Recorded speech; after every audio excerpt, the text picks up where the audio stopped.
সাবেক প্রধানমন্ত্রী বেগম খালেদা জিয়ার আশু সুস্থতা ও দীর্ঘায়ু কামনায় মনিরামপুর ফাজিল ডিগ্রি মাদ্রাসা ছাত্রদলের উদ্যোগে দোয়া মাহফিল।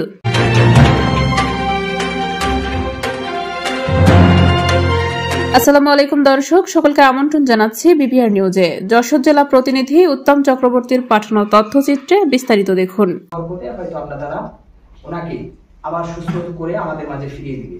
এই জন্য আমি কোরআনের পাখিদের কাছে বিনীত অনুরোধ করব যে তোমরা সহ আমাদের মুরব্বিয়ানে কিরাম যারা আছেন, আমাদের অন্যান্য নেতৃবৃন্দ যারা আছেন, সবার কাছে আমার বিনীত অনুরোধ, আপনারা সবাই এখন দোয়া মাহফিল হবে, আমাদের মিলাদ পড়াবেন আমাদের রকমুজ্জামান ভাই।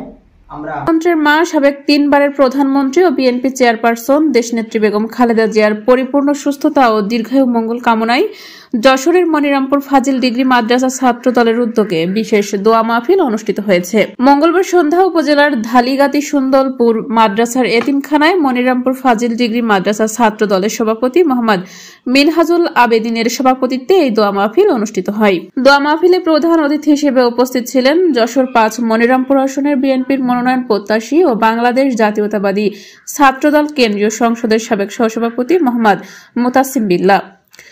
এ সময় আরও অতিথি হিসেবে উপস্থিত ছিলেন মনিরামপুর জিয়া স্মৃতি পাঠাগারের সাধারণ সম্পাদক মোহাম্মদ নাজমুল হোসেন, সোহরাওয়ার্দী হল ছাত্রদল রাবি সাধারণ সম্পাদক রেজওয়ান ইসলাম, উপজেলা ছাত্রদলের আহ্বায়ক কমিটির সদস্য ফিরোজ আহমেদ, লাউড়ি রামনগর কালিম মাদ্রাসা ছাত্রদলের সিনিয়র সহসভাপতি হাবিবুর রহমান তুইন, মনিরামপুর সরকারি কলেজ ছাত্রদলের সহসাংগঠনিক সম্পাদক আশিকুল্লাহ, সহসাংগঠনিক সম্পাদক রাকিবুল ইসলাম, শ্যামকুর ইউনিয়ন ছাত্রদলের কার্যনির্বাহী কমিটির সদস্য আকবর হোসেন আকিব সহ অন্যান্য নেতৃবৃন্দ।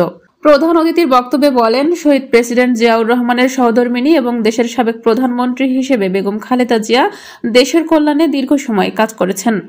বর্তমানে তার সুস্থতা দেশের মানুষের প্রত্যাশা। দেশনেত্রী বেগম খালেদা জিয়া গণতন্ত্রের মা ও আপসীর নেত্রী। তিনি দেশের মানুষকে আগলে রেখেছেন। এখন তিনি অসুস্থ। আমরা বেগম খালেদা জিয়ার আশু সুস্থতা কামনা করছি।